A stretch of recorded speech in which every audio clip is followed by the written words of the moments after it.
Hello and welcome to Colred Plays Raid Shadow Legends. I am Colred. Thank you for joining me.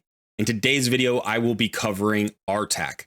Now, R-Tack was a free login reward champion, much like Sun Wukong is now, and he was just the previous champion. So a lot of players have R-Tack on accounts that are not that old, maybe just 2.5, 3 months old, maybe 4 months old. And so I've gotten a lot of requests to do a video about R-Tack and how to build him. Now, if you don't have R-Tack, don't worry. This video should be valuable to you too, because R-Tack is an HP burn champion. So this is going to double as a guide on how to build any HP burn champion. We'll talk about the mechanics of R-Tack's kit and also some places you can get a lot of value out of HP burns.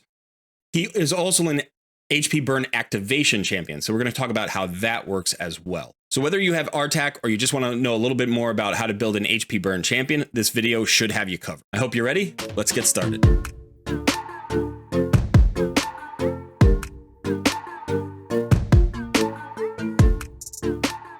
Okay, to start, let's do a little review of R-Tack and his kit.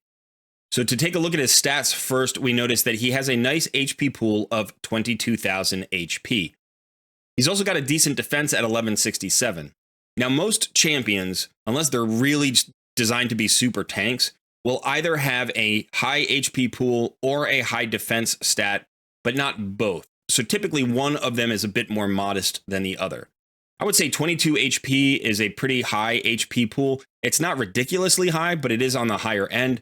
Whereas 1167 defense is a nice solid defense for kind of a support-based champion or a non-tank, but it's also not super high.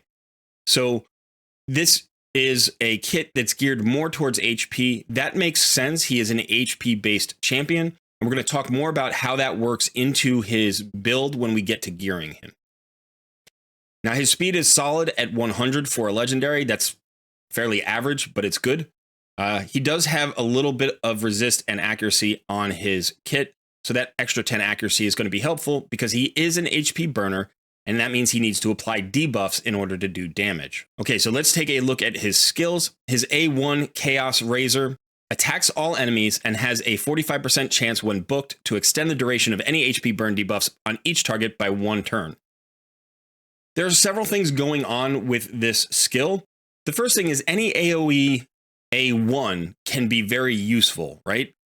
It's hard to overemphasize the utility of an AoE A1. So right away, you can think about putting R-Tack in a stun set, because as he pumps out A1s, he's going to land those stuns. You could also potentially put him in a provoke set, by the way, because he's probably tanky enough to survive that as well, depending on the rest of his build. Now, the second part of this skill is the extension of an HP burn debuff. Any A1 that has this extra kind of ability that maybe applies extra utility to a different skill, an A2, an A3, or a passive, you want to be careful about opening with this skill. You want to think about where in the rotation this skill should be used for the first time. We're going to talk more about that as we go. Here we have the A2 Dogs of War. This is also an AoE, so again, we can think stun set. Before attacking, instantly activates any HP burn debuffs on each enemy. So this is an HP burn activation skill. And by the way, this doesn't require accuracy. It doesn't require accuracy to activate a buff. It does require accuracy to place the buff in the first place, so it almost doesn't matter that it doesn't have any accuracy. But the nice thing is you can't miss on this. When booked, this also has a 100% chance of placing a 50% decrease attack debuff on all enemies for 2 turns. This may feel like a little bit of a throwaway in his kit, but in fact, it is essential. And we're going to talk more about why this decreased attack is really effective on this champion. R-Tack's A3 is Purifier, and this attacks all enemies 2 times. So we have 3 AoEs, so absolutely you can think about a stun set. That doesn't mean you need to put him in a stun set, but now we know he's going to be very effective in a stun set. This is also a double hitter, and the first hit has a 100% chance when booked of placing an HP burn debuff on all enemies for 2 turns. So this is where the HP burns get applied in the first place. Restores this champion's destroyed max HP by 10% for each HP burn debuff placed by this skill, and heals this champion by 5% of their max HP for each HP burn debuff attempt blocked or resisted by the enemy team. Now, this may seem a little bit strange, but this actually interacts with the passive. So let's go ahead to the passive right now. Whenever an HP burn debuff is activated, destroys this champion's max HP by 5%, stacks up to 50%. So he can destroy his own max HP by 50%. Increases this champion's damage, crit damage, and defense by 1% for each 1% of their destroyed max HP. So if he can destroy up to 50% of his own max HP, he can increase his damage, crit damage, and defense by 1% for each of those 50%. So he could increase all of those by 50% as well. Also increases his speed and resistance by 2 for each 1% of his destroyed max HP. So that means he can get an additional 100 speed and an additional 100 resistance. Now, this may seem fairly complicated, but it really isn't. He's an HP-based champion. You want a lot of HP on him. He destroys that HP. That makes him go faster. It makes him tankier. It makes him hit harder. And the trade-off is relatively balanced in the sense that he's not going to get a ton of extra damage because his damage is based on HP. So as he destroys his own max HP, he reduces his damage. And then he's also increasing his damage based on this passive. So the damage actually balances out fairly closely. The real benefit here is the increased defense, the increased speed, and the increased resistance. So those things are just pure bonuses. So you don't want to think about this as a damage boosting skill. It's not. In fact, it just balances out the damage so that you don't lose damage based on him losing HP because he does damage based on his HP. But speed is great, resistance is great, defense is great. He's going to be very tanky with this passive. Okay, so now let's start talking about HP burns, how they work, and how that affects how you build a champion. So when we think of damage dealers, we may think of crit rate and crit damage as the primary stats we want to put on damage dealers. And that's true for a lot of damage dealers, but we want to break damage dealers up into at least 2 categories. One is direct damage dealers. Those are any champions that deal the majority of their damage with their hit. So if you are an arena nuker, say, your starter champion, most of the damage from that hit, from that nuke, comes from direct damage. Then there's a second category of damage dealers, and these are, in other games, they'd be known as damage dealers that do dots, damage over time skills, right? So think poisoners and HP burners. Poisons and HP burns are powerful because they do damage based on the target's max HP, and because the stats of the champion who applies those debuffs doesn't matter. You don't increase poison's damage by increasing attack or increasing defense or increasing crit rate. None of those things affect a poison dot's damage, a poison debuff's damage. That's also true for HP burns. HP burns do a percentage of the HP of the target as damage. The difference between poisons and HP burns is that poisons hit a little bit harder, but they only do damage to the target. HP burns don't hit quite as hard, but they hit the entire team. So when the HP burn goes off on one champion, on one target champion, it will spread that damage to everybody equally. So what that means for any HP burn champion is that you want to focus on landing those HP burns and then preferably activating them as quickly as possible if you have an activation. So in order to land an HP burn, you need accuracy. In order to activate an HP burn, in this case on the A2, you just need to get to that skill. So the faster that you can move, the more attacks that you get, the more HP burns you're going to lay down, and the more HP burns you're going to activate. Since the vast majority of the damage comes from the HP burns and the activation, we really don't care about attack. Obviously, he's an HP-based champion. We don't care about crit rate, and we don't care about crit damage. If you have watched other videos on R-Tack and you've seen people build him out with crit rate and crit damage, it's probably because they have god tier gear. You can always get a little extra damage by building crit rate and crit damage. But one of the things that we focus on this channel is how to build champions when you don't have god tier gear, right? I'm a free-to-play player. I assume most of you are either free-to-play players or you're at least newer players and you haven't gotten around to getting all of that god tier gear yet.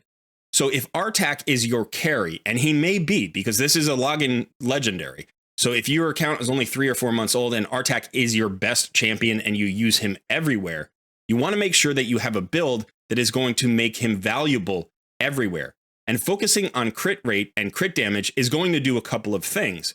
The first thing it's going to do is it's going to soak up your stat allowance, right? So any stats that you're putting into crit rate and crit damage, you can't put into HP, speed, or accuracy. And those are the 3 most important stats for Artak. I would actually say the most important stat is accuracy. You have to land these HP burns or he is completely useless. The second most important stat is HP because you need him to be survivable and you need him to activate that passive and get faster and stay alive, right? He needs to stay alive and HP is going to keep him alive. And then the third most important stat is going to be speed.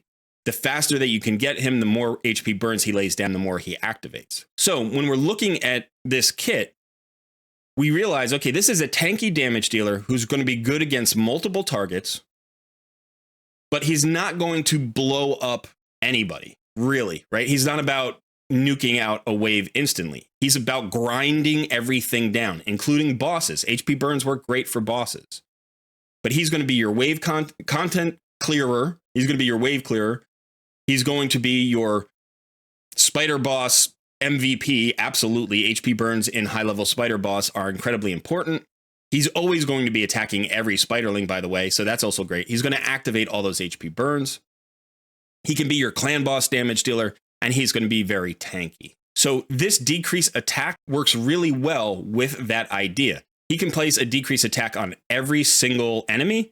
Remember, he is magic affinity, so he can weak hit into force affinity targets. But otherwise, it's a 100% chance to land that decrease attack. So that's going to be great. That's going to increase his survivability. And then with that A1, he can even extend those HP burn debuffs. So what you may find is that you might want to go from his A3, open with his A3, get those HP burns out there. And you may want to activate them right away, or you may get more value out of extending them or attempting to extend them right away. HP burns also tick when the enemies take their turns. So you can actually wait for an enemy to take its turn in order to get some damage out there. It really depends if you want to make sure you have very consistent damage or whether you want to get the maximum damage out of there right away in the first few turns. Okay, so now let's go to the roster and start actually looking at a build for Artak. Okay, so this is my Artak. Now, I think there are probably 4 different builds that you could consider for Artak, all of which would work very well depending on what you're trying to do with him. I think if you are in the earlier game, the mid game, and he is your hard carry, the thing you want to focus on is his primary purpose, and his primary purpose is to be an HP burner, a tanky HP burner. So in that particular case, what I would focus on is probably just putting perception gear on Artak. Remember that you need to hit the accuracy stat for whatever dungeon you're trying to do or whatever target you're trying to hit. So for the dungeon bosses, so for dragon, ice golem, spider, you need roughly, it's about 11 accuracy per stage. So if you're trying to clear stage 20, if you're trying to get up to stage 20 and clear that, you're going to need about 225, 230 accuracy. If you're trying to clear stage 25, you need about 275 accuracy. So that's the most important stat you need to reach. Now, perception gives you a bunch of accuracy. So go ahead and build him in perception. For your chest piece, you want HP percentage if you have it. For your gauntlets, you want HP percentage if you have it. Don't make the mistake of putting crit rate or crit damage gauntlets on Artak. That is a very, very end game god tier gear kind of build. And for the most part, you just want to avoid that. You do not need crit rate or crit damage to do any kind of damage with his HP burns. Remember, that's his primary purpose. Now, the great news about this is even in the early or mid game, you should have access to a lot of perception gear because you can get that from the forge. Just make sure you are getting into your faction crypts every day and grinding up the materials, and you will have excellent perception gear for him in no time. That's why I think this is the best build for him in the early or mid game, because it's going to emphasize his primary role and it's going to be relatively cheap in terms of the resource investment. Think about an accuracy banner if you have it. Try to get a speed substat roll on it if you can. In fact, speed and accuracy substat rolls are what you want to focus on. Also, any HP percentage substat rolls would be great. So for your ring, you're probably going to go, I have an attack ring on him. I have no idea why. That is silly.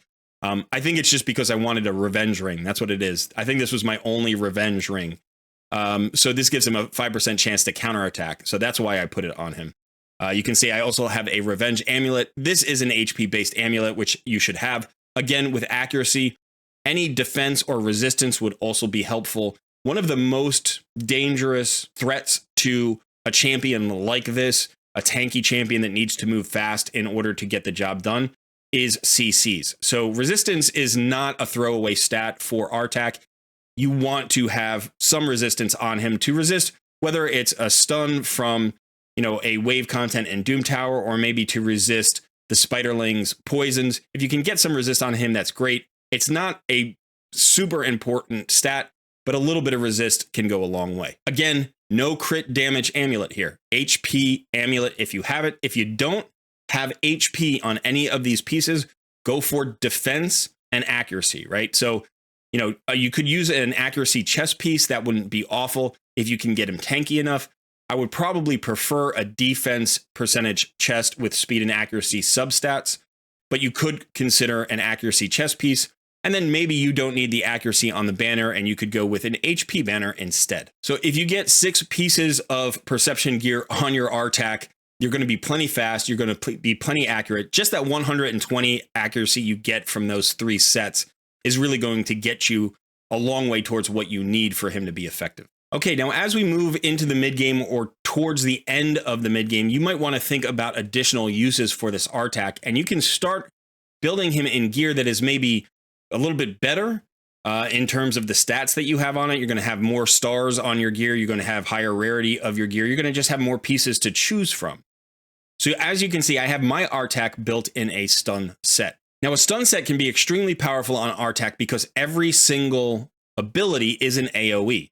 So the stun set gives you an 18% chance to land a stun debuff. Now, I don't need accuracy to land the stun debuff, but I still need the accuracy to land all of the HP burns and the decrease attack and all of the regular debuffs.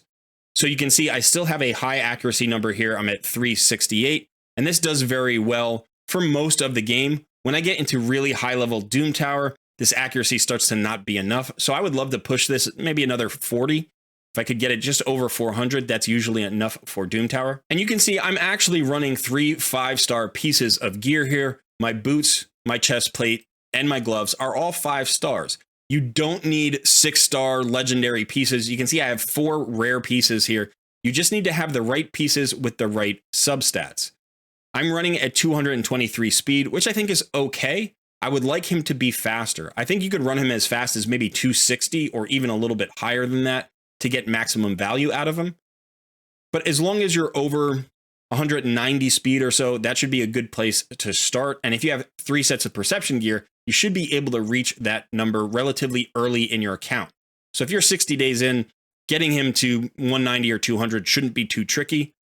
If you can't get him there yet, do a few things. First, focus on faction crypts to get more perception gear, and also think about your glyphs. If you can get some substat rolls into speed and accuracy, you can glyph that out to push those numbers a little bit. I think a third viable build here would be to go as fast as possible. Remember, the more activations you get, the more damage you're going to get. So getting more HP burns out there is really valuable. So you could go with pure speed. As long as you can reach the accuracy levels you need, you can just go pure speed.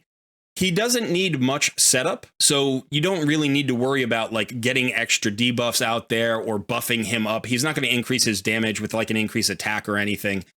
The only debuff out there that would really help him would be either, well, I guess 2. Hex would help, or Weaken. So if you have Hex or Weaken out there on your targets, that's going to increase his damage a bit. But otherwise, you don't really need to worry about that. One of the ways to get more activation or HP burns out there is to put him in a relentless set. So instead of speed, you can think of turns as the goal, right? We actually just want more turns. So you can put him in a speed set to get him more turns, or you can put him in a relentless set to get him more turns. If you put him in a relentless set, I would highly consider pairing that with 2 pieces of perception gear, just to make sure he has enough accuracy, and again, to get a little bit of speed out there. Or if you have enough accuracy anyway, you can then put him in a 2-piece speed set with that relentless set to get as many activations as possible. So that's the 3rd potential build for R-Tack. And then the 4th build for R-Tack would be if you want to make him your solo champion. He is an excellent potential solo champion for a whole bunch of reasons. Again, if we look at his skills, we know he has AoEs on each ability, so he's going to be good against waves. Second of all, he's doing HP burns and activations, so he's going to be good against bosses. That decreased attack is going to help keep him alive. And then that passive is going to allow him to be very fast. It's going to increase his speed. It's also going to increase his resistance, which will make it easier for him to resist things like stuns, which might kill him. He also gets additional defense, making him even more tanky. So he can be a great solo champion, and you may want to consider that build for him. He can solo pretty much every dungeon. And if you're going to build him as a solo champion, you're going to have to find a way to keep him alive. And the simplest way to do that is to put him in a regeneration set. So regeneration set heals the champion who wears it by 15% of their HP every turn. Now, again, if you can get HP percentage onto the chest plate or onto the gloves, that's going to give you a nice big HP pool. Even if that's cut in half by the passive, you can see I'm running R-Tack at, looks like about 78,000 HP. Again, you may say, hey, that's God tier gear. It's not, right? I have an attack ring on him. I have 2 5-star HP percentage pieces, the chest plate and the gloves here. So even if you get a 6-star rare piece as a chest plate, you're going to get 60% HP out of that. So you don't need God tier gear. You should have good perception gear anyway, and that's going to help you. Again, that's the easiest gear in the game to acquire that's good for this kind of thing, for endgame. So it's going to be more about the regeneration set. Do you have the regeneration gear that you need? Again, if you're going regeneration, you want to focus on pumping that HP pool as high as possible. And then again, you want speed. Speed is really important because the more turns he takes, not only does he do more damage, but he gets that regeneration set to proc every time he takes a turn. So the more turns he gets, the better off you are.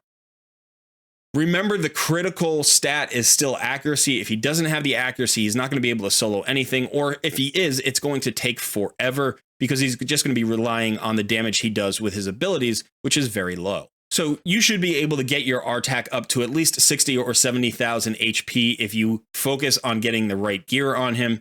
And you can even push that more if you need to, with a proper selection of accessories and masteries. And also, don't forget your Great Hall, right? You have extra stats from your Great Hall. So if R-Tack is your hard carry, you might want to consider running your magic HP up as one of your first affinity bonuses. Okay, so that gives you 4 options for R-Tack depending on your roster and where you are in the game. Early and mid game, I would highly recommend just sticking with a high accuracy and speed build from perception sets, or maybe a mix of perception and speed. Once you have a little bit more flexibility in your roster, if you need help controlling wave content like in Doom Tower or in the dungeons, you want to consider him in a stun set. He's not really an arena-based champion, but you could also potentially take him there. And again, high accuracy, high speed, and potentially a stun set can be valuable in arena. If you're trying to get the absolute most damage out of him in long fights like Clan Boss, consider relentless sets or a full speed build to get him as many turns as possible. I would stay away from reflex gear. I don't think reflex gear is a good idea on R-Tack because his A1 extends the duration of his HP burns. So you don't want to be skipping A1s. You just want to get more turns. So relentless tends to be better than reflex on a champion like R-Tack. And then your 4th option is that solo build, building him in full regeneration gear with, again, as much speed and accuracy as possible, but focus primarily on durability. Whichever one you choose may be dependent upon the roster that you have and where you are in the game and what you need the help most in. But the amazing thing about this champion is he can help you almost everywhere in the game. He's incredibly versatile, but he's also incredibly powerful in the places where he's really good. Now, depending on what you need him for, you may want to consider different masteries. So now we're going to look at the masteries for Artak. So as you can see, I have put him in an offense and support mastery build. Now, you may think that this is a little strange with my stun set, and you would be right. It is a little strange with my stun set. If you're going with the stun set route, one of the things that you may want to consider is coming down the defense tree and actually getting Fearsome Presence. Now, Fearsome Presence is the mastery that increases the chance of placing a stun from a stun set. So typically when you put a champion in a stun set, this is one of the masteries you want to consider. But the reason that mine is in the offense and support tree is because I didn't originally put him in a stun set, and I wasn't really thinking about having him in a stun set. And then I decided after building him that that's where I needed the most help, was in Doom Tower waves, and having him in a stun set in Doom Tower was really helpful. I also have an ally attack champion, that's my Cardiel.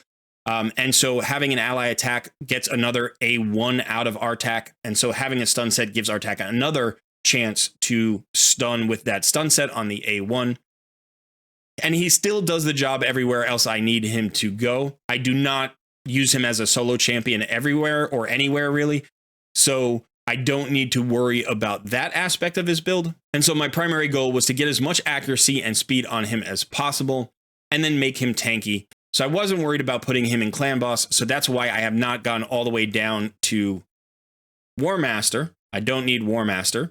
I instead chose to go for Eagle Eye, which gives you 50 additional accuracy. So this is another way you can get accuracy onto Artak if you're struggling. You can go all the way down the support tree to Eagle Eye. If you are choosing either the early game build of perception sets, or you're choosing sort of a later game build in just primarily speed sets, I highly recommend going for the Lore of Steel Mastery. The Lore of Steel Mastery increases the base stats of the set bonuses by 15%. So it will give you extra accuracy and extra speed from those sets. This is also good if you're using any kind of basic stat sets on him. So maybe if you've got him in Immortal gear, that gives HP, so this would give additional HP.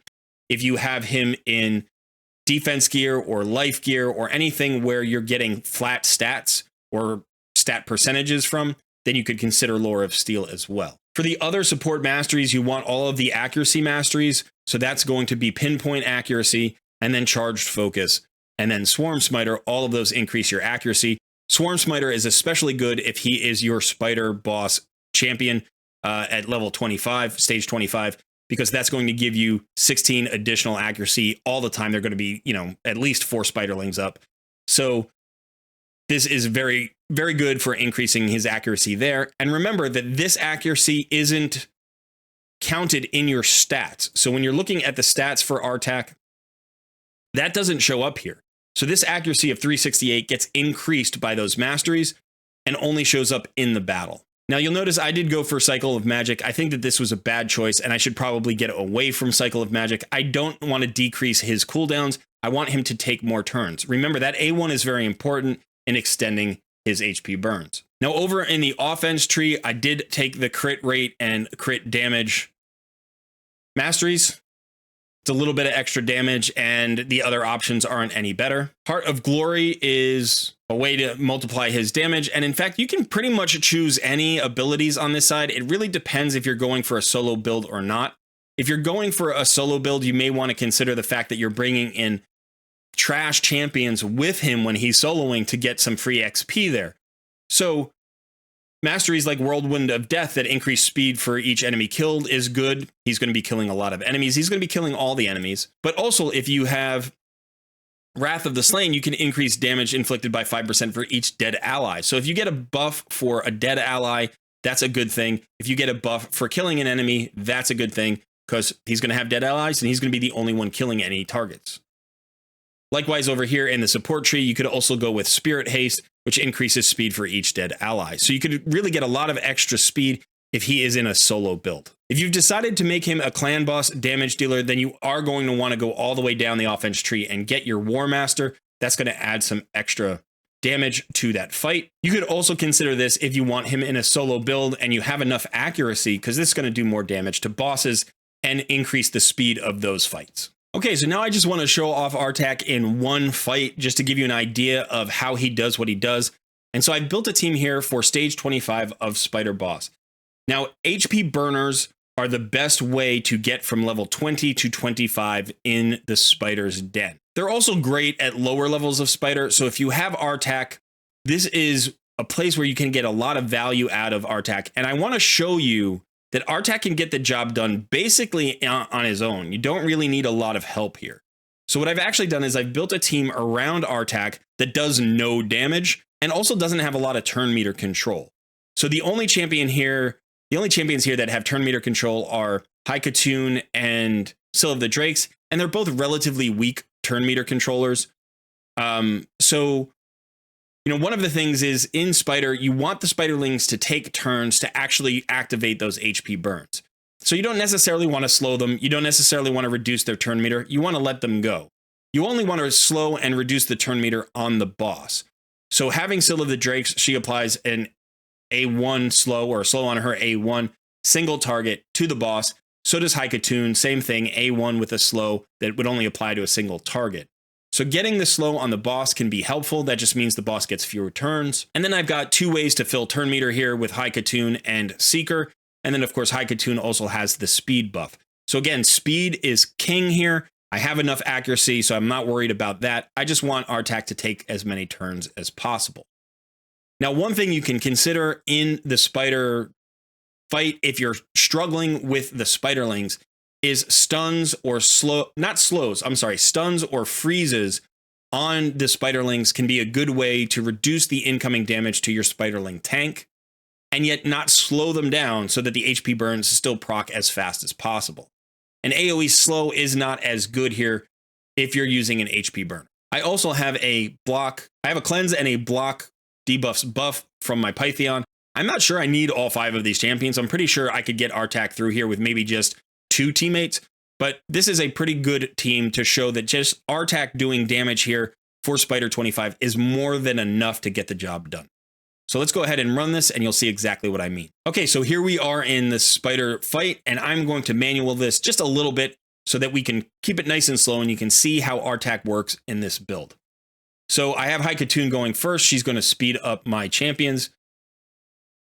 And then we're going to get more turn meter fill from Seeker. Now, my Seeker is in a relentless set, so he's going to get extra turns. That's just a way to get more turn meter fill, but you'll see him take back-to-back turns very frequently because not only does he have that extra turn mechanic in his kit, but he can get extra turns from relentless. Now, for Pythion right now, I'm just going to go ahead and throw the A1. We'll use the cleanse later. Now, we want R-Tack to open up with his HP burn, so we're going to do that. And you'll notice he landed HP burns on all 11 targets. That accuracy is really important.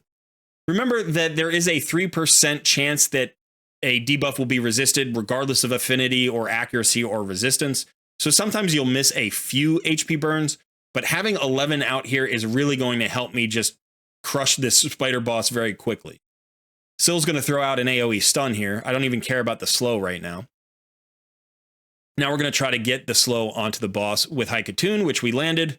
And now you can see the HP burns are starting to tick. Haikatoon is weak affinity here. She's my only weak affinity champion, so she's going to be the Spiderling target.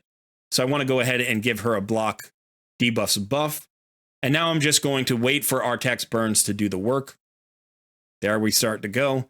Now I could activate them right now and blow them up, or I could extend them with my A1. Let's go ahead and activate them, and you'll see how much damage he can do.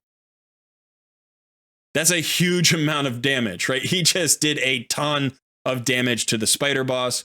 You can see the Spiderlings are all getting weaker. This is one of the reasons why you don't want to kill the Spiderlings with AoE damage from anybody else, because then you lose the effect of those HP burns. So I'm just going to keep solo targeting the boss. And the HP burns keep ticking. Now I'm going to try to extend some of those HP burns. We didn't kill any of the Spiderlings, which is great. That's another reason why you don't want high crit rate and crit damage on R-Tack, is I'm not trying to kill the spiders or the Spiderlings, right? I want them to be alive so the HP burn ticks. And again, we'll just take our turns. We should be pretty close to done here, actually.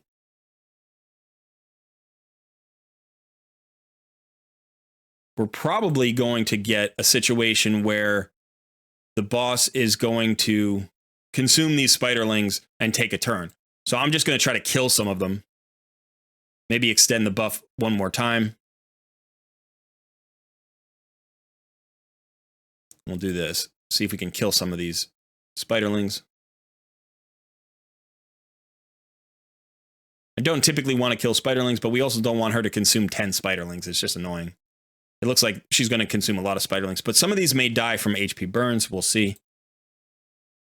I mean, the hard thing about killing spiderlings is unless you're killing the whole wave, right, they keep coming down with every turn. So I have a lot of extra turn mechanics. You can see my Seeker is going off right now, which means there are always going to be spiderlings coming down. I want her to take her turn, but she's been really stubborn, and she's been at 100% turn meter for like 10 turns, and she just wouldn't go. She's still not going for some reason. There we go. All right. So she got her heal off, and now I'm just going to let it auto the rest of the way, and you can watch and enjoy as R-Tack basically just crushes this spider boss.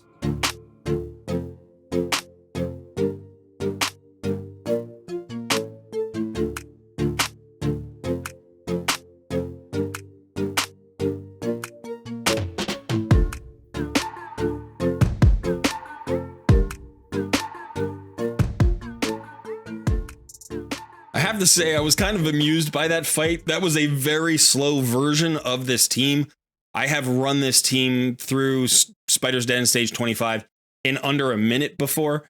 But for whatever reason, Seeker decided to get more relentless procs than I've seen him get in weeks. So there were a couple of times he took like 4 or 5 turns in a row there, and that just makes everything take longer because you have to watch his animation and his attack.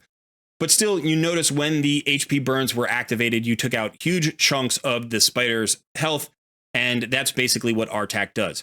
Keeping those spiderlings alive, keeping them stunned or frozen is great, but when they take their turn, that HP burn procs. And then, of course, R-Tack can also activate all 11 HP burns with his A2 and burst a whole bunch of that spider boss's damage down at once. Okay, so that is it for R-Tack. I know that if you watch my videos, you know I am a free-to-play player, so unfortunately I can't rebuild my R-Tack in all 4 different builds and show you each one and where they can be used. I just don't have the resources to do that. But I hope the explanations were enough, and you can definitely try out any of those 4 builds.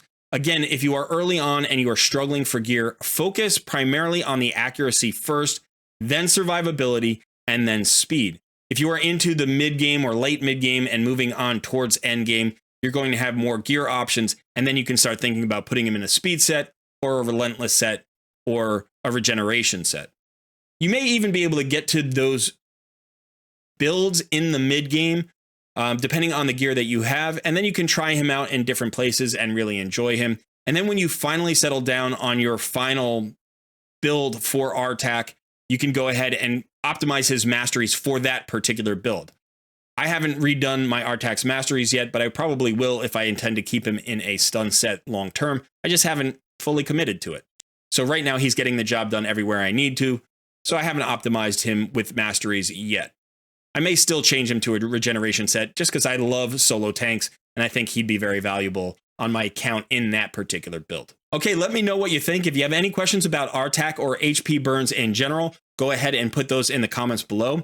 Don't forget to click the like button and subscribe to the channel so you can get notifications when I put new videos up, which basically happens every day. Also consider joining our Discord community. We're growing fast and it's a lot of fun over there. I'm really enjoying all the conversations. And if you need roster help or suggestions for any aspect of the game, our Discord community is a great place to come and ask questions. Thanks so much for hanging out today. I've been Colred. I will see you in another video soon.